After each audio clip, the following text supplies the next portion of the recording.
Everyone in Cruise Market thought the nightmare was over. Until the morning, a German shepherd froze mid-step, staring into a danger none of us could see. Ridge's growl was barely a breath. But Rowan Maddox knew that sound. Daddy! Because it once saved his life in a desert where no man survived by accident.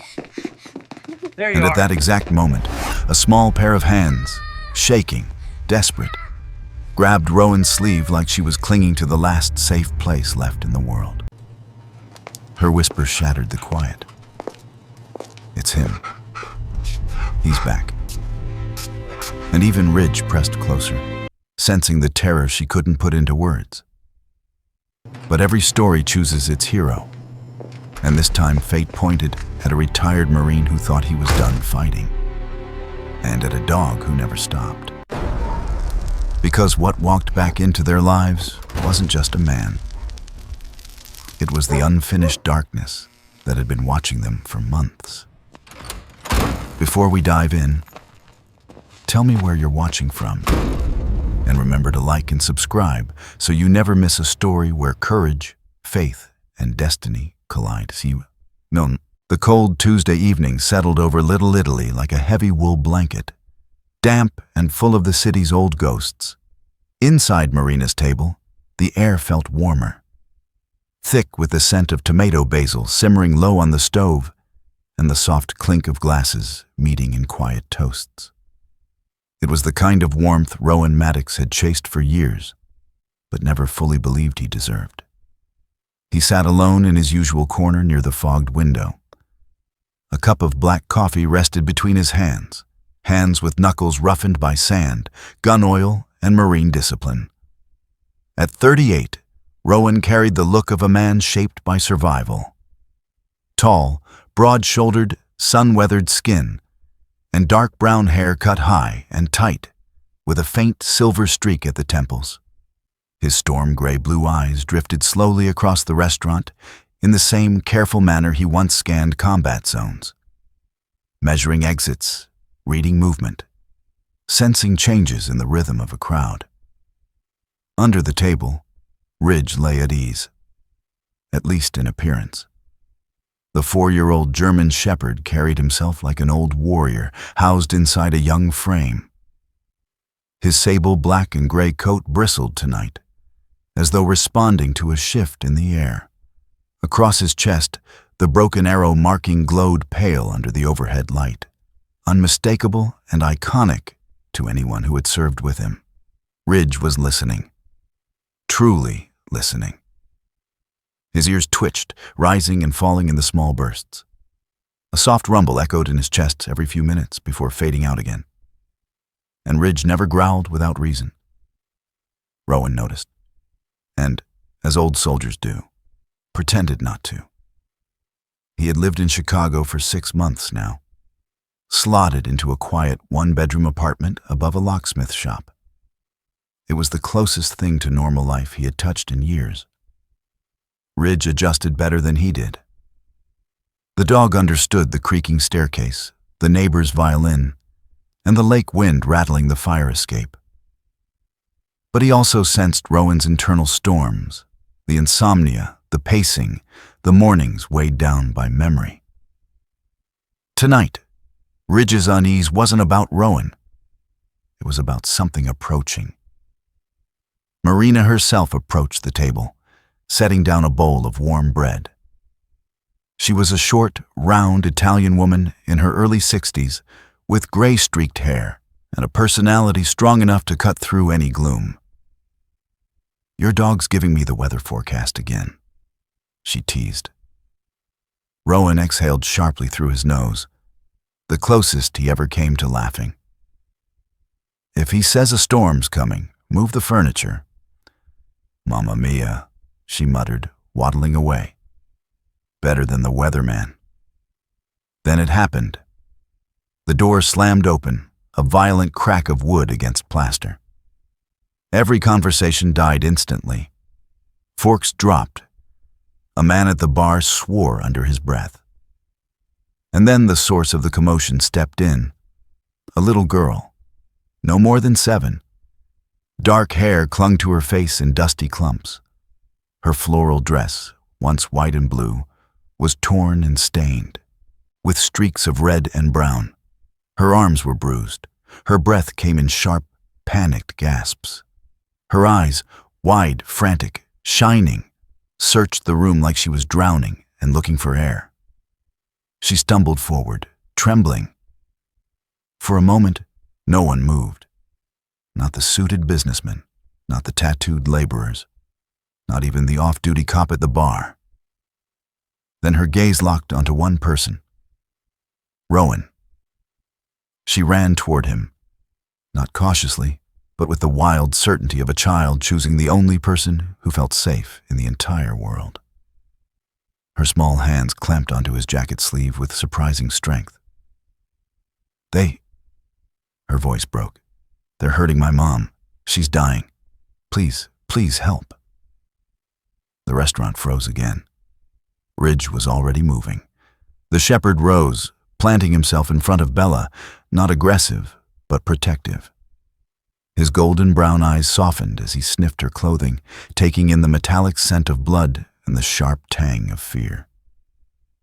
The girl flinched, then sagged against the dog's warmth, as if gravity had finally caught up to her. Rowan crouched, leveling his gaze with hers.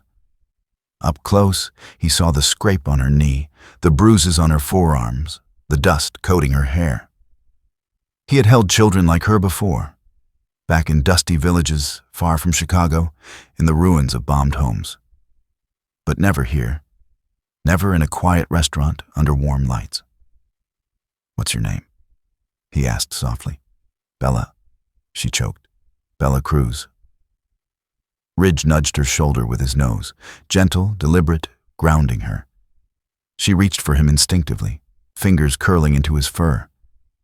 That small connection, a child holding onto a warrior dog, cut through Rowan's chest with the force of memory and meaning. "Bella," Rowan said, voice steady despite the storm swirling under his ribs. "You're safe now. Tell me what happened." Her explanation came in jagged fragments. Mom, red bandanas, money, blood, not waking up. It was enough. Enough to chill Rowan. Enough to make Ridge growl again, a deeper, older sound. Enough for fate to step through the door and sit down at Rowan's table. At that moment, Ridge whipped his head toward the doorway. Not at a sound, not at a shadow, at something else. His stance hardened, ears erect, muscles taut, tail stiff behind him. The rattling air seemed to concentrate around the dog, like he had picked up a scent of danger lingering outside the human senses. Marina crossed herself. A man at the bar swallowed hard, and Rowan felt an old instinct coil inside him. Something had followed this child here. Maybe not a person, but the consequences of what she fled. Ridge sensed it first. He always did. Rowan scooped Bella carefully into his arms. Her tiny fingers clung to his jacket, refusing to let go. Ridge pressed close, matching their steps with soldier-like precision. "Marina?" Rowan said without turning. "Take my check." She waved him off with tears welling in her eyes. "Go." God sent her to the right table. Rowan didn't argue, didn't hesitate. He stepped out into the cold night, the door closing behind them with a soft click that carried the weight of a turning point. Ridge moved ahead, tail low, body tight, guiding them with an instinct honed by years of saving lives in deserts far from home. Rowan looked down at Bella's tear-streaked face, then at the dark street stretching ahead. "All right, kid," he whispered. "Let's go save your mom." If this story moved your heart, remember to like, comment, and subscribe, because miracles still walk among us, sometimes in the form of strangers, soldiers, and faithful dogs. The night air outside Marina's table sliced cold against Rowan Maddox's face as he stepped into the dimly lit street with Bella held tightly against his chest. Her small arms locked around his neck like she feared the world might swallow her if she loosened her grip even slightly. Ridge trotted ahead, his paws striking the concrete with urgent precision, nose low, tail stiff, every sense sharpened into a spear pointed toward the unknown. The streetlights flickered over the quiet row of shuttered shops. The air smelled faintly of diesel, wet pavement, and something darker beneath it. Something Ridge caught immediately. The dog stopped briefly at the curb, head tilting, nostrils flaring as if the scent itself held a story only he could read. Rowan's eyes followed him, his marine instincts tightening automatically. Bella trembled, her cheek pressed against his collarbone. "Please hurry," she whispered. "Mom." She wasn't waking up. Rowan softened his hold. "We're going as fast as we can, Bella. Ridge is helping us." She peered down at the German shepherd, her voice cracking through her tears. He's a good dog." Rowan managed a faint smile. "The best." Ridge gave a short grunt, almost as if acknowledging the compliment, then resumed leading them forward. They reached Rowan's truck, an old dark green pickup with a dented tailgate and the faint scars of long drives and forgotten highways. He eased Bella into the passenger seat, buckled her in, and covered her with his marine-issued gray jacket. The fabric swallowed her tiny frame, but she held onto it as if it were armor. When Rowan climbed behind the wheel, he paused just long enough to steady the trembling in his hands. Bella's fear, Ridge's tension, the memory flashing in his mind. Another child, another mother, another night far away in the sand-swept ruins of Afghanistan, pressed heavily on him. He inhaled, steadying himself. This time, he would not be late. He turned the key. The truck rumbled alive. Ridge jumped into the back seat, sitting tall, his golden brown eyes fixed on Bella like he had accepted the unspoken role of guardian the moment she touched Rowan's sleeve. As they drove toward the address Bella provided, the city began to thin into quieter streets. Street lamps flickered, windows shut. The hum of distant traffic faded. Rowan watched Bella through the corner of his eye as she blinked back tears, clutching the jacket as if it were a lifeline. "Bella," Rowan said gently, "you did the right thing coming to find help." "I didn't know where else to go," she whispered. "People always walk faster when they see me and Mom. They don't look at us." The word slid into Rowan's chest with the weight of something too familiar. He had seen that same look, averted eyes, feigned ignorance, when villages overseas begged for help that never came. Bella wasn't just scared. She was used to being unseen. "You're not invisible," Rowan said. "Not tonight." Ridge made a soft, low sound of agreement. Bella wiped her cheeks. "Why is he looking at me like that?" "He's checking your heartbeat," Rowan said truthfully. "He knows when someone's hurting." Bella stroked Ridge's head gently, her small hand shaking. "Does he know if my mom is okay?" Rowan opened his mouth, unsure of what reassurance he could promise. Ridge turned suddenly toward the window, ears snapping upright. A strange shudder traveled through the dog's body. Not fear, not aggression, but something Rowan had witnessed only twice before in all their years together. Ridge's fur bristled, his gaze narrowing into the dark beyond the truck window. He leaned forward, nose pressed to the glass, breath fogging the surface in a sharp circle. Then he growled, a deep, resonant sound that vibrated through the truck. Not at a person, not at a shape, at a memory carried on the wind. Bella clutched Rowan's sleeve. "What's he smelling?" Rowan stared into the night road ahead, feeling something electric crawl up the back of his neck. "Trouble," he answered quietly. The truck rolled to a stop outside Cruz Market, a small corner store tucked between a laundromat and an abandoned pawn shop. The front window had been smashed, shards glinting beneath the buzzing streetlight. The metal shutter was bent inward, like someone had kicked it repeatedly. Bella gasped, covering her mouth. "My mom's inside." Rowan put a hand on her shoulder. "Stay with Ridge." He stepped out, the crunch of glass under his boots echoing far too loudly. Ridge immediately leapt from the truck, landing silently beside him. The dog sniffed the ground, following a trail only he understood. His movements became slower, more deliberate, as though he walked through the aftermath of something wicked. Inside the store, overturned boxes, scattered fruit, and torn shelves created a chaotic maze. Rowan's breath came shallow and slow, the marine part of him assessing the space. Entry points, shadows, potential hiding places. The civilian part of him ached, knowing a woman had suffered violence here. Then he saw her, Isabel Cruz, a woman in her early 30s with long dark hair matted with blood. She lay on the cold floor behind the counter, her pastel shirt torn, her apron tangled beneath her.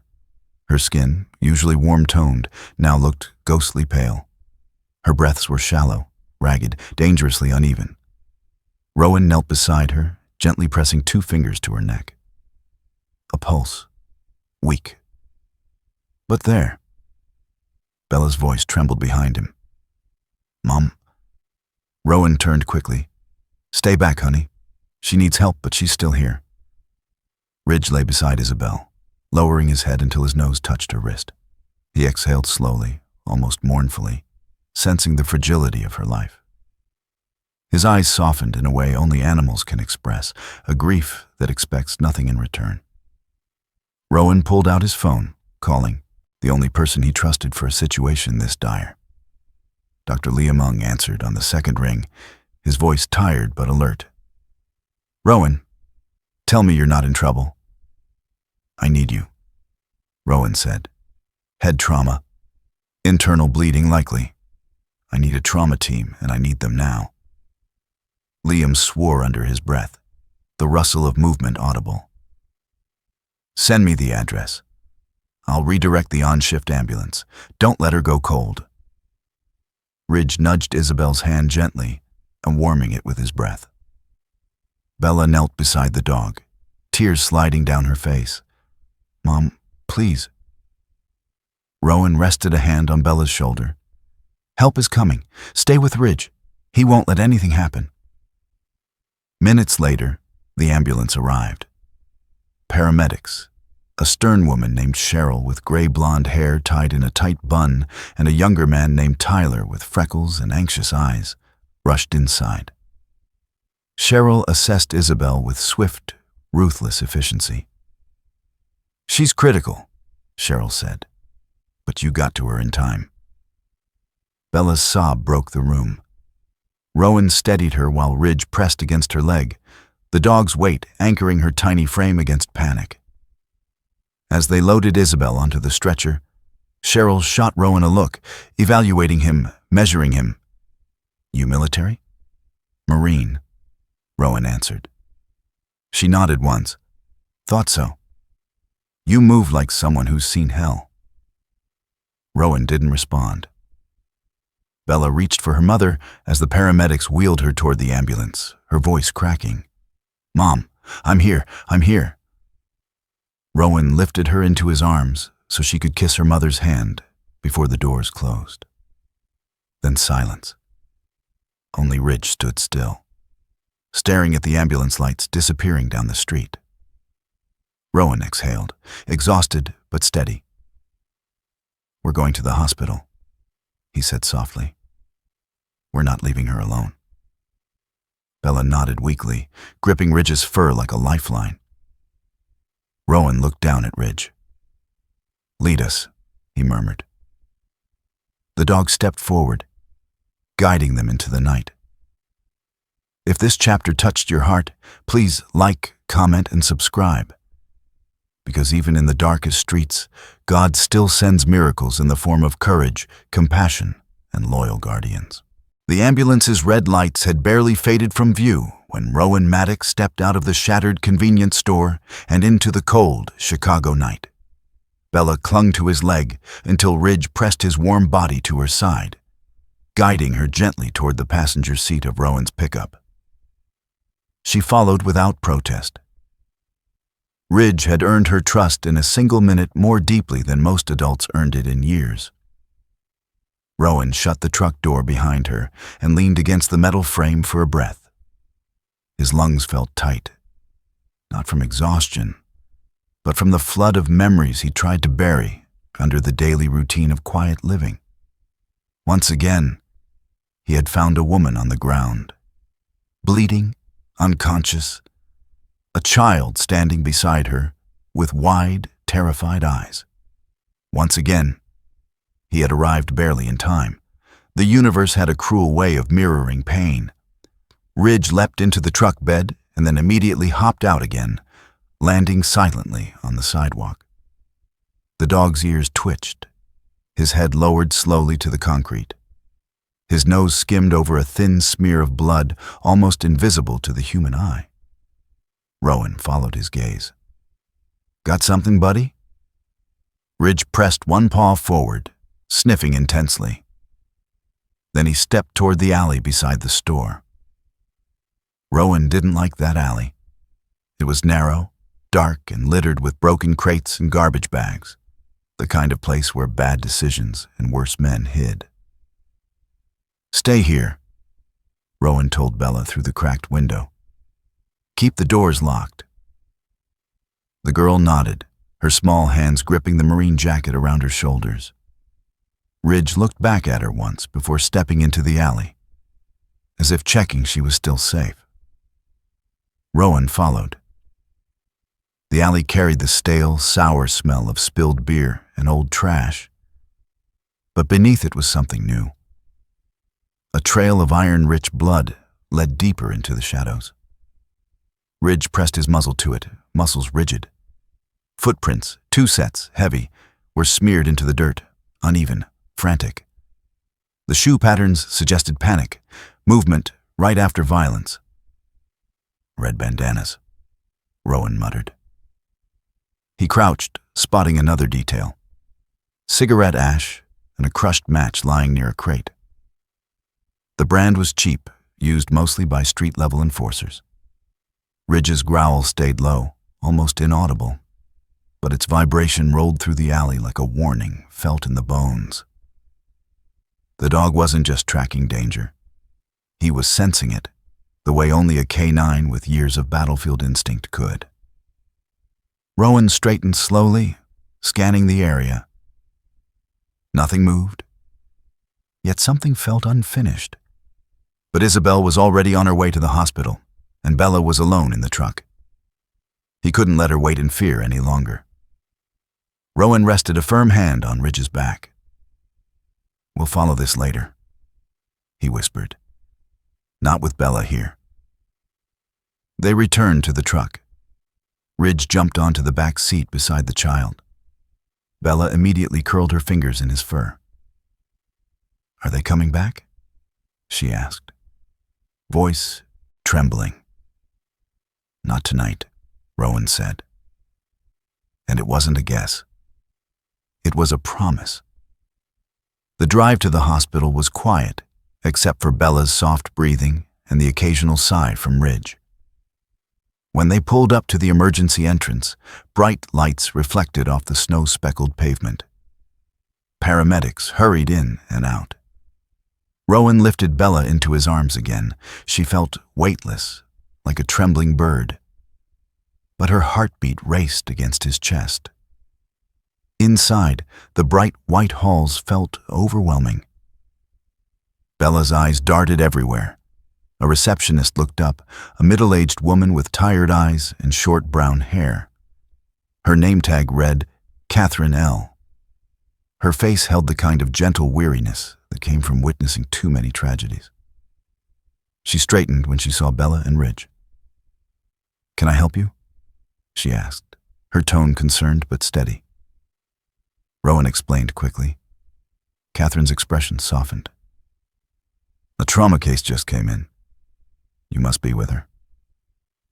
Ridge sat at attention beside Bella, angled protectively toward the hallway where the surgical rooms were. He didn't blink. He knew. Just as Catherine typed their information, Ridge suddenly lifted his head sharply. His ears shot forward, his eyes locked onto the empty hallway. Then came a moment Rowan had seen only once before, in Helmand Province, 5 minutes before an ambush. Ridge stepped backward until his body touched Bella's legs, shielding her fully. The fur along his spine rose like a ridge of warning. He stared at something unseen, something cold, something watching. Bella clutched the dog's collar in fear. A chill swept through the hospital air, and then it passed. But the message was clear. What hurt Isabel wasn't finished yet. Catherine swallowed. Is he trained to detect something? Rowan answered softly. More than you know. The double doors swung open, releasing Dr. Liam Ung into the hallway. His sharp Asian features looked strained behind wire-rimmed glasses. His dark hair was pushed back from too many restless shifts, and exhaustion etched lines at the corners of his eyes. She's alive, he said immediately. Barely. We're prepping her for surgery. Bella dissolved into tears of relief, burying her face into Ridge's neck. The dog nuzzled her comfortingly. Liam rested a hand on Rowan's arm. Her vitals are unstable. There's internal bleeding, but she held on long enough for us to intervene. She's strong, Rowan murmured. She'll need to be, Liam replied. A new nurse appeared. Nurse Evelyn, early 50s, dark skin, silver-streaked braids, soft but steady eyes. Sweetheart, she said to Bella, we have a little room for you to rest. Your mom is in the best hands, and this brave dog can stay right beside you. Bella sniffled. Really? Evelyn smiled. Any dog who guards a child that fiercely belongs nowhere else. Ridge wagged once, solemn, dignified. They were guided into a small, quiet room with a warm lamp. Bella curled on the couch. Ridge lay beside her like a living shield, his breathing deep and even. Rowan stood near the doorway, arms crossed. When Bella finally drifted into sleep, Ridge slowly lifted his head.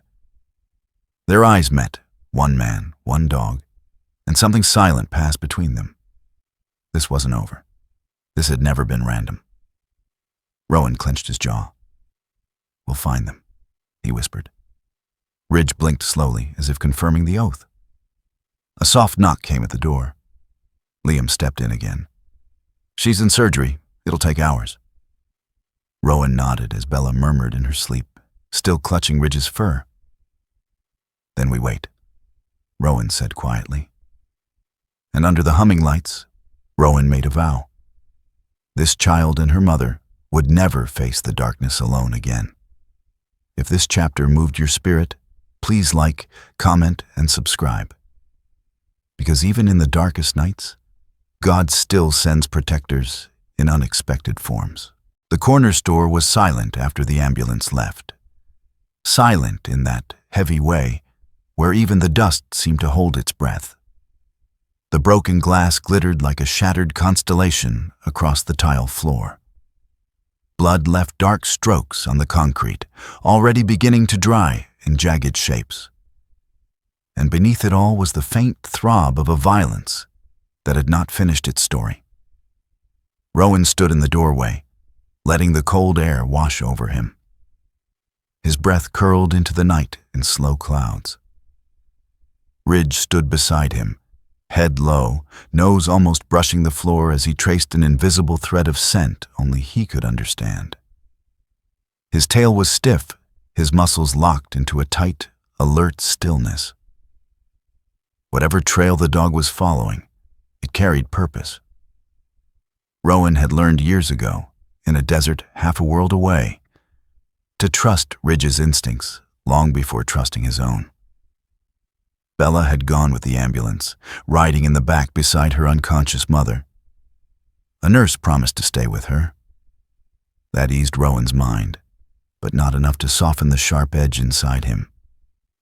"Go on," he murmured to Ridge. "Find it." Ridge moved. He circled once, twice, then walked toward the front entrance. Outside, the pavement was smeared with thick streaks of mud, heavy footprints from work boots. The door's metal shutter bore deep scratches, and caught in one jagged edge was a torn piece of red cloth. A bandana. Ridge froze at the threshold, inhaling deeply. Then he whined, a low, sharp sound, the kind that meant one thing. The scent was fresh. They weren't far. Rowan knelt beside the dog. "Good work." He lifted the torn bandana piece, turning it over in his gloved fingers. "2 men," he muttered. "One with a scar on the neck, one with a snake tattoo." Bella's shaky description returned in a vivid rush.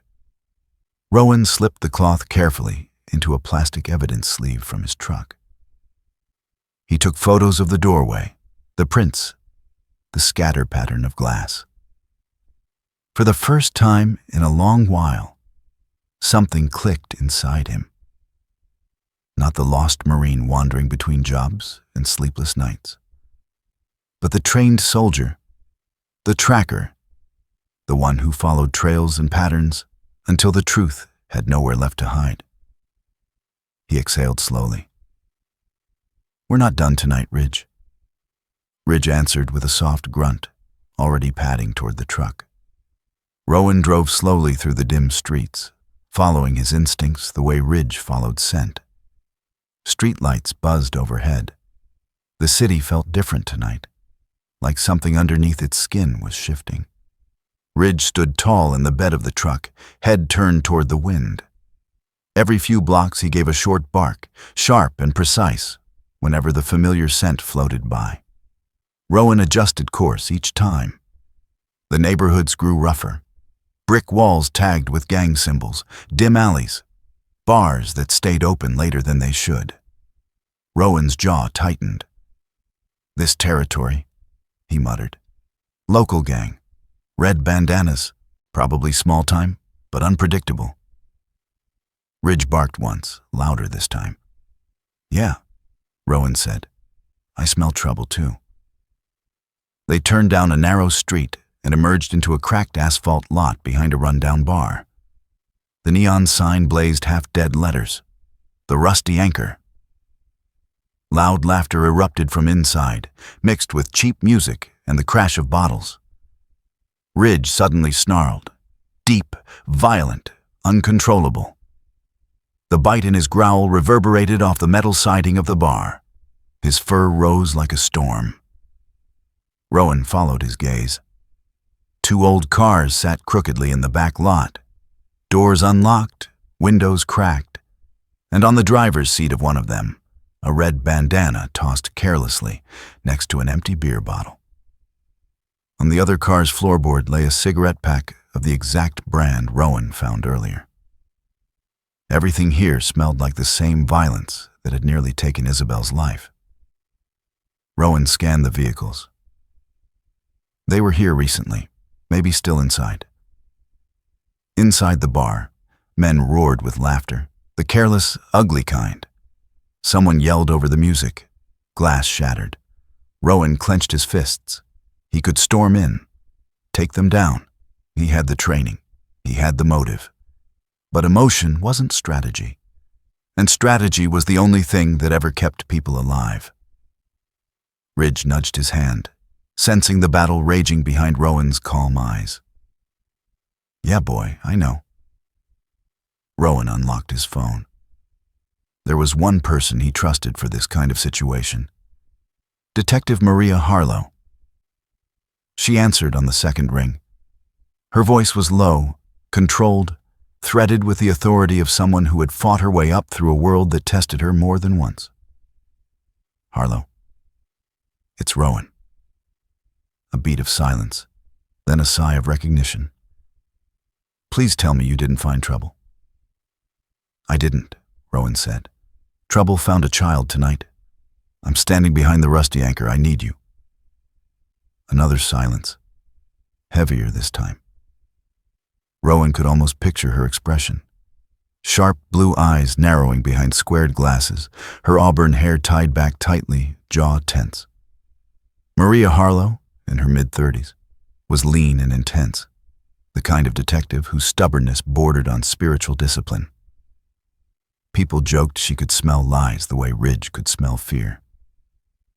"Send your coordinates," she said. "I'll be there in 5. Rowan smiled faintly. "Knew you would." While waiting, Rowan leaned against the truck. Ridge sat beside him, still scanning the empty lot. His nostrils flared. His breath came in slow bursts. And then, unexpectedly, the dog turned away from the bar, toward the farthest corner of the lot, toward the darkness. Rowan frowned. "Ridge?" Ridge stood, every muscle in his body locked. His ears flattened slightly, not in fear, but in recognition. He stared into a patch of shadow beneath a broken street light. Rowan stepped forward. "What do you see?" Ridge emitted a strange sound, a whine mixed with a growl, as if two instincts fought inside him. He took one step forward, nose trembling. Rowan felt it too. A presence, a breath. Something, or someone, had been there, watching, close enough to touch the air they were breathing.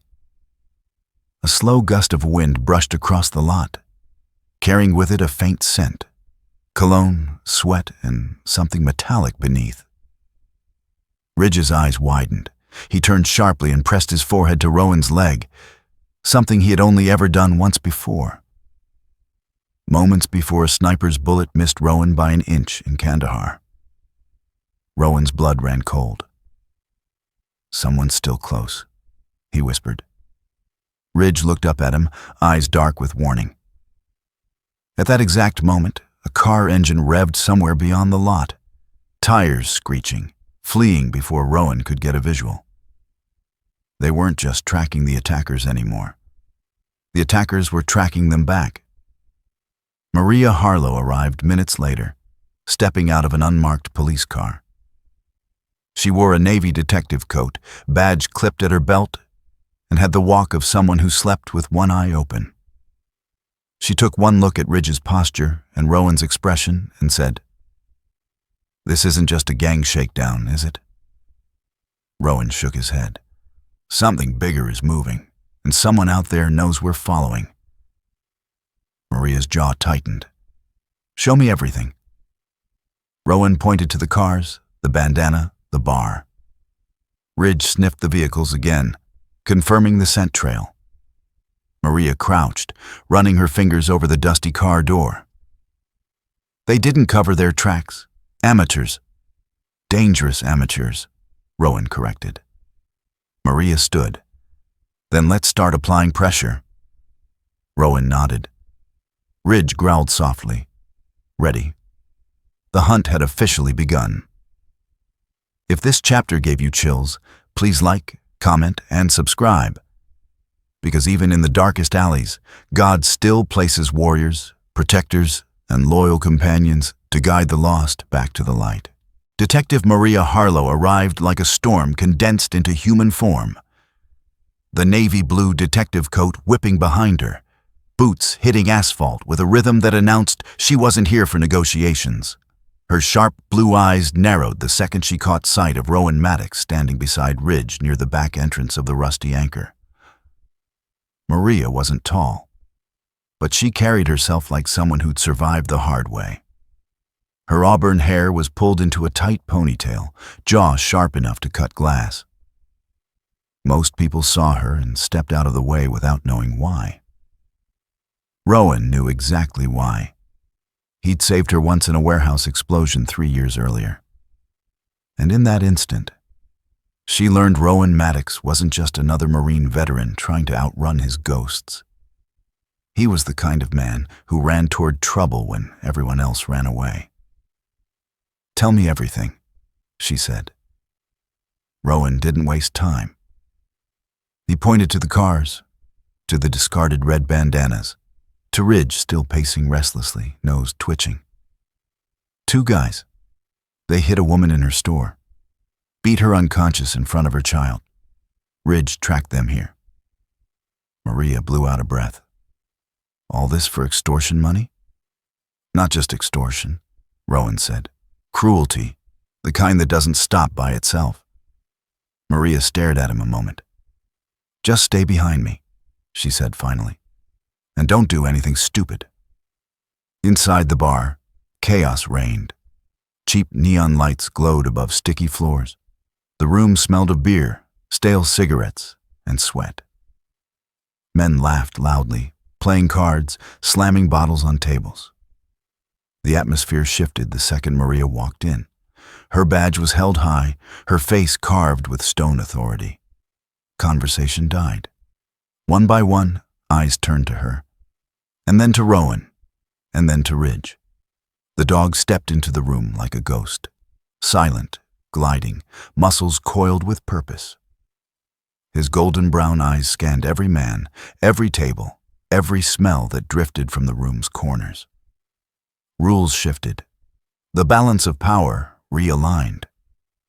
Two men sitting near the bar tensed immediately. Both wore red bandanas around their wrists. One had a scar slicing down the left side of his neck. The other had a coiled snake tattoo inked in faded black along his forearm. Beer bottles froze halfway to their mouths. Ridge stopped moving. He stared, and then he growled. Low, dark, certain. The kind of growl no training could force. It came from recognition. Maria didn't wait. You two? She barked. On your feet, hands visible. They stood slowly, trying to play dumb. But Ridge stepped forward, blocking their retreat.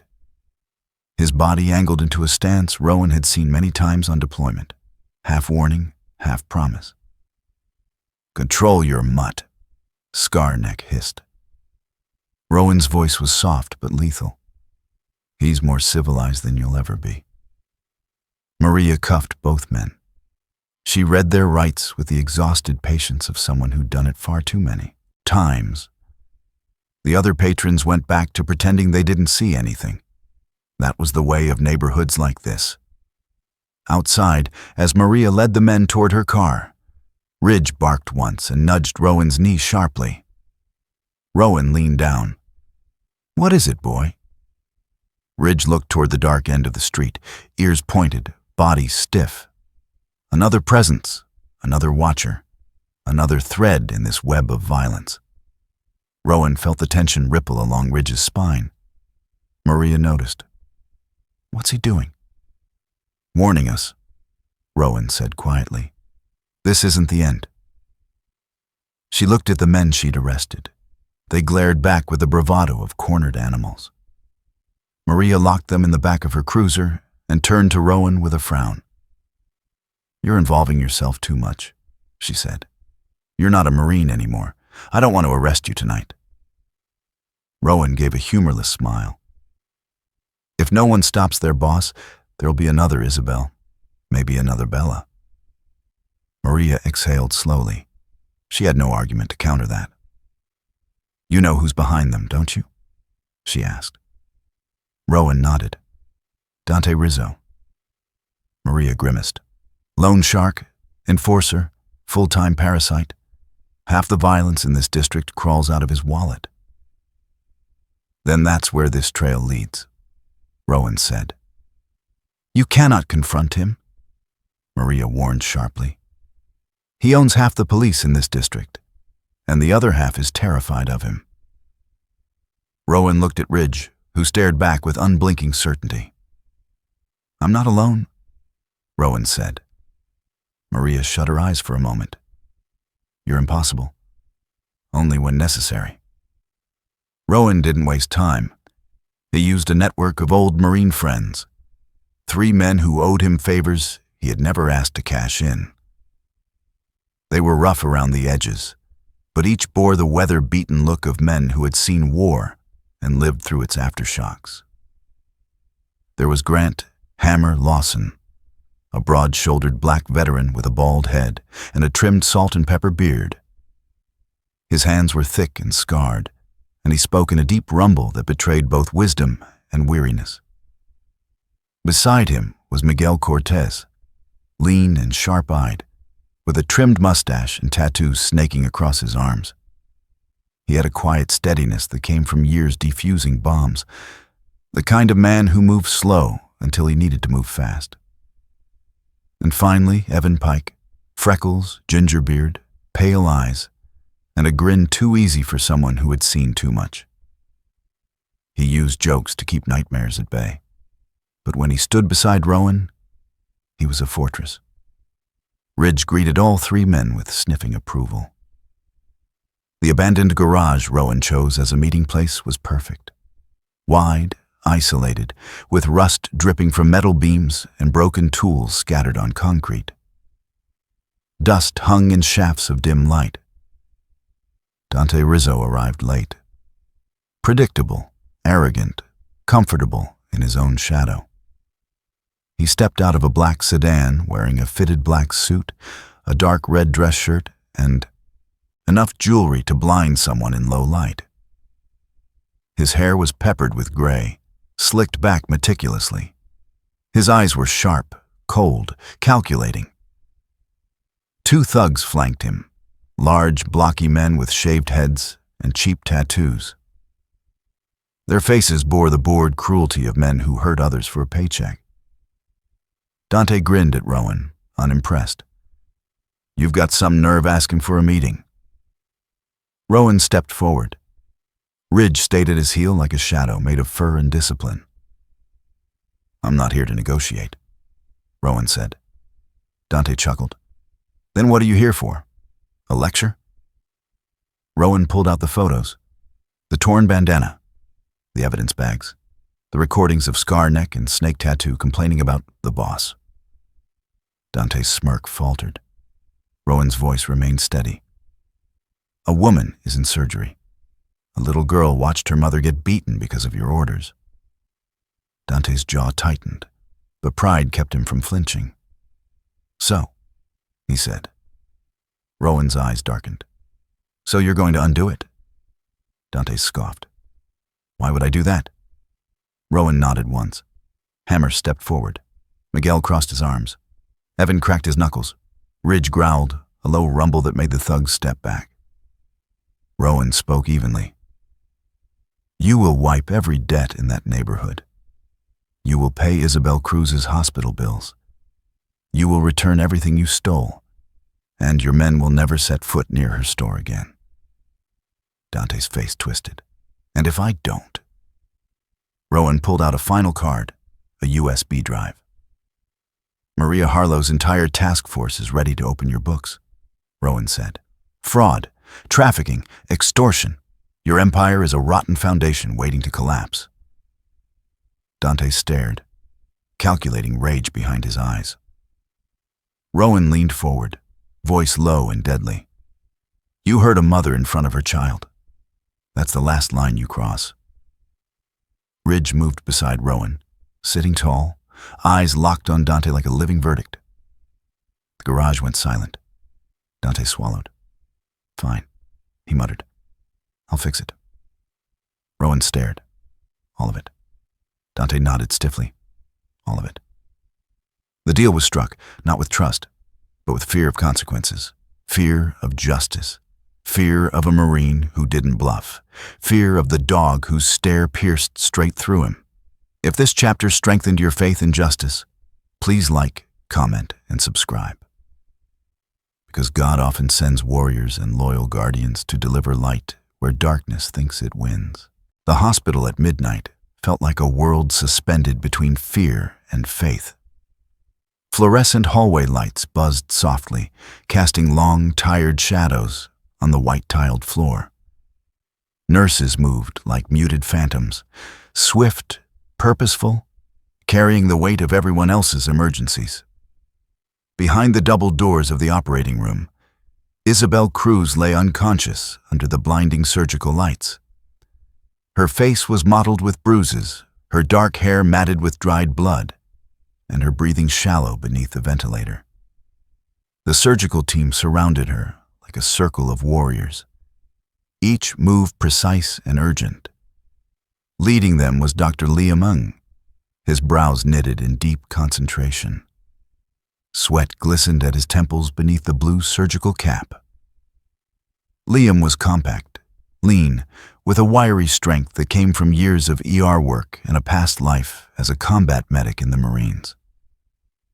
His eyes, dark, alert, never panicked, tracked her vital signs like someone listening to a battlefield radio.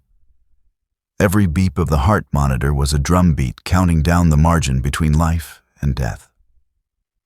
"Prep for transfusion," Liam ordered quietly.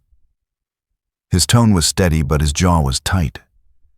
"She's fighting, but we've got to move fast." He had seen this kind of trauma before, too many times, and it never stopped hurting. Outside the operating room, fear had settled like fog. Bella Cruz sat curled on a plastic waiting room chair, knees pulled to her chest, hugging a small stuffed bear a nurse had given her. Her hair, light brown, tangled from running, fell into her eyes. She didn't bother brushing it away. Her whole world was behind that closed door. Ridge lay at her feet, the big German shepherd forming a warm barrier between her and the cold floor. His sable black and gray coat rose and fell slowly with each breath. Every few seconds, he nudged Bella's knee gently with his muzzle, sensing the tremor in her small body.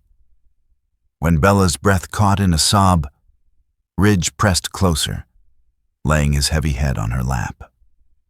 The weight was grounding, like the dog was anchoring her to the earth, so she wouldn't drown in fear. Down the hallway, nurses paused when they saw the sight. An anxious little girl finding shelter in the quiet loyalty of a K-9 who understood grief better than words ever could. Then the elevator chimed. Rowan Maddox stepped out. His boots were coated with dust and grime from hours spent confronting Dante Rizzo and his crew. His gray security jacket was wrinkled, collar tugged crooked during the tense negotiation. His storm blue eyes scanned the hallway instantly, habit, instinct, and then softened when they found Bella and Ridge. Ridge stood and walked to him first, nudging Rowan's thigh firmly. "You kept watch?" Rowan murmured. Ridge exhaled through his nose, as if annoyed he even had to ask. Rowan walked to Bella, crouched down, and gently brushed a stray strand of hair from her cheek. "Any news?" he asked softly. Bella shook her head. "They said they're still helping her." Rowan nodded, then sat beside her, leaning back against the wall. "She's strong," he said. "Stronger than anyone who tried to hurt her." Bella swallowed hard. Did you talk to the bad men?" Rowan's eyes darkened in a way a child might not notice, but a dog definitely did. "I did," he said. "And they won't come near you or your mom again." Bella didn't know what that meant exactly, but she sensed the weight of his promise. Ridge curled up between them again, one paw resting gently across Bella's foot, the other angled protectively toward the operating room. A sharp, sudden growl rumbled in Ridge's chest, not loud but low and certain. He stood up, ears erect, body pointing toward the far end of the hallway, where a shadow slipped past a vending machine. Rowan followed his gaze immediately. No nurses, no visitors, just a silhouette moving too slowly, too intentionally. Ridge's fur bristled. For a heartbeat, Rowan thought it was Dante's men. But this presence felt different, colder, watching. Before Rowan could stand, the shadow stepped backward and disappeared around the corner.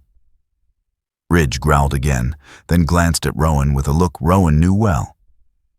Something else had entered this story, something unseen yet significant. and Ridge sensed it long before any human did. Detective Maria Harlow arrived a few minutes later, looking exhausted but alert. Her ponytail was messy, strands of auburn hair escaping like frayed nerves.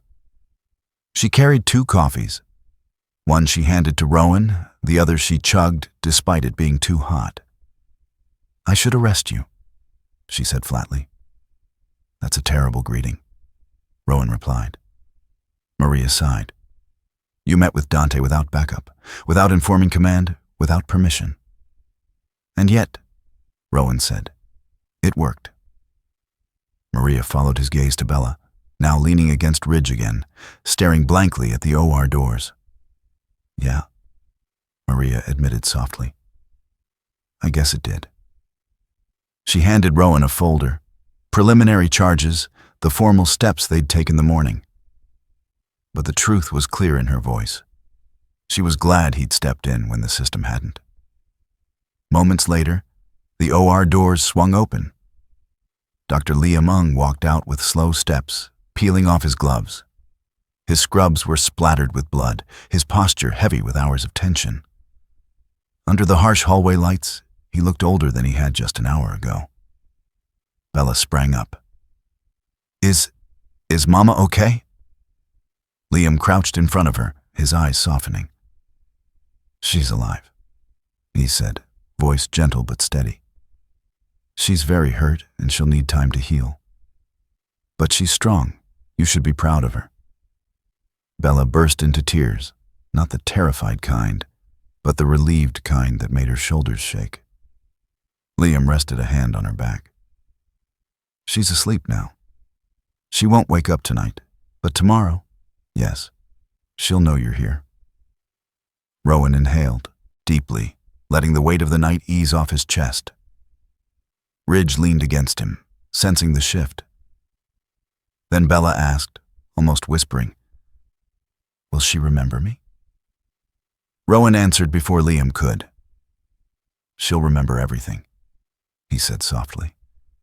"And she'll know you saved her. You ran for help. You didn't give up." Liam nodded. "Your daughter was very brave tonight."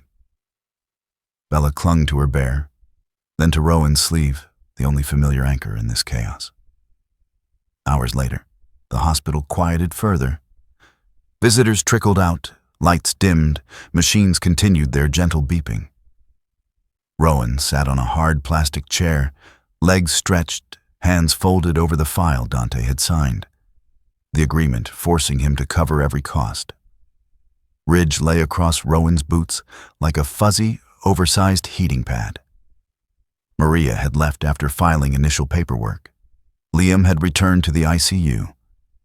Bella slept curled into the chair beside Rowan, Ridge's nose pressed into her elbow like a silent night guard.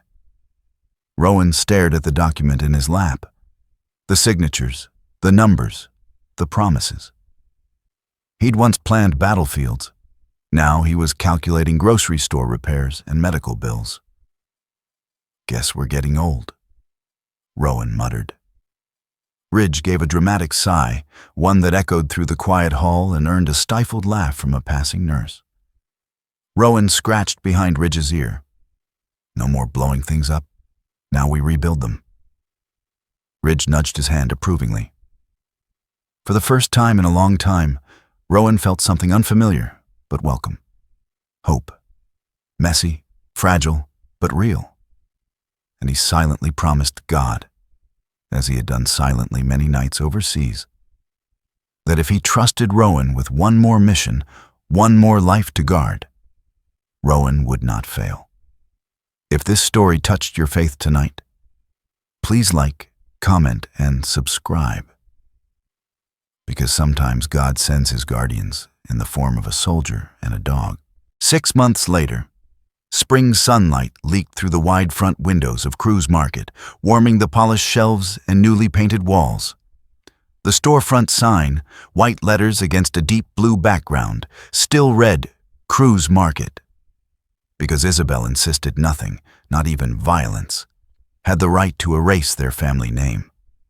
The place smelled of fresh bread, citrus cleaner, and a hint of cinnamon from the churros cooling behind the counter. Rowan Maddox pushed inside, the tiny bell over the door chiming softly.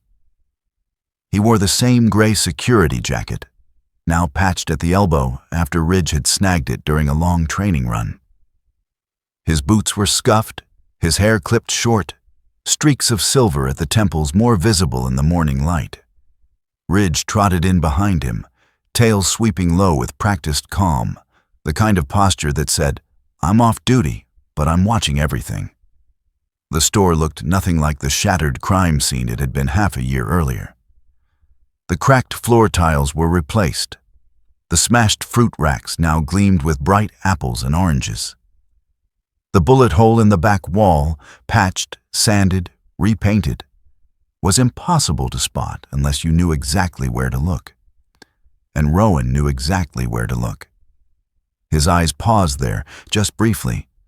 A scar on the wall. Like the scars people carried. Like the scars he carried. Behind the counter stood Isabel Cruz, her dark hair tied in a loose bun, a thin fade of healing scars tracing her temple. She still had days when migraines hit her hard, but today she stood tall and steady, wearing a simple blue blouse.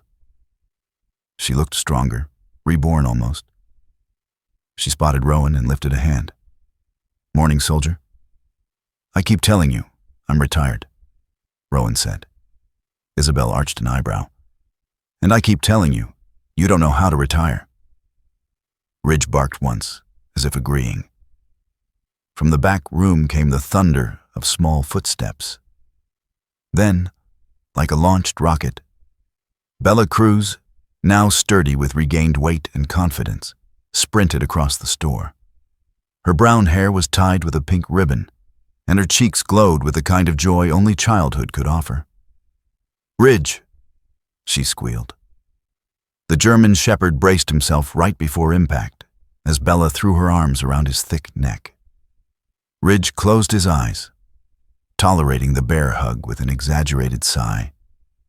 The same long, suffering sound he made whenever she tried to dress him in flower necklaces or paper crowns. Rowan leaned against the counter, hands in pockets, watching them. 6 months, and this had become their ritual. Bella ran at Ridge like a comet. Ridge absorbed it like a mountain. "Careful," Rowan said. "One day he's going to roll you like a bowling pin." Bella shook her head confidently. "No, he won't. He likes me." "Unfortunately," Rowan muttered. Isabel laughed softly. "You know he loves her." "Yeah," Rowan admitted. "I noticed." Bella stepped back from Ridge, just long enough to dig into her backpack and pull out a drawing. She thrust it toward Rowan with a proud grin. The paper showed 2 figures, a tall man in a gray jacket and a dog with sable fur, standing beneath a bright yellow sun. At the bottom, in clumsy, blocky letters, "My Heroes." Even though Rowan had seen this picture before, hung on the store wall, having Bella gift him another copy hit differently. He took it gently, feeling something tighten in his chest. For a man who had seen medals pinned on his uniform by generals, nothing had ever struck him harder than the crayon lines of a child who believed he saved her world. He cleared his throat. "You're getting better at drawing him," he said. "Though his tail's not that long." Bella giggled. "I made it long so we can knock over bad guys." Ridge huffed. As Bella returned to hugging Ridge, the dog suddenly froze, not in fear, but in awareness. His ears tilted forward, his posture straightened. His eyes, those deep, old soul amber eyes, focused on Rowan with an intensity usually reserved for danger or decisions that mattered. He stepped closer, pressing his head firmly into Rowan's thigh. Not playful, not asking for treats, something else, a message. Rowan looked down at him, puzzled. "What's that about, partner?" Ridge held his gaze, unwavering. Isabel noticed. "He acting strange?" Rowan shook his head slowly. "Not strange. More like insistent. Bella whispered, wide-eyed. Maybe he knows something? Ridge always knows. And for a fleeting second, just a breath, Rowan felt it too. A nudge from fate, a whisper he couldn't hear, but Ridge could. A crossroads. The door opened again, this time with a colder gust of wind. Detective Maria Harlow stepped in, dark navy coat, badge clipped at her belt, auburn ponytail flicking over her shoulder. She had the composed, no-nonsense air of someone who'd seen too many crime scenes and not enough justice. Her green eyes swept the store once, assessing and approving. "Morning," she said. Bella waved. "Hi, Miss Maria." Maria smiled, then turned to Rowan. "Got a minute?" Rowan followed her to the side aisle. Ridge watched them with narrowed eyes, his protective instincts rising whenever Maria wore her detective face. "What's going on?" Rowan asked. Maria crossed her arms. "You remember the shadow you mentioned at the hospital? The one Ridge reacted to?" Rowan stiffened. "Yeah. We found signs someone had been watching the ICU entrance that night. Someone who didn't belong." "Dante's men?" Rowan asked. Maria shook her head. "Worse or smarter? We don't know."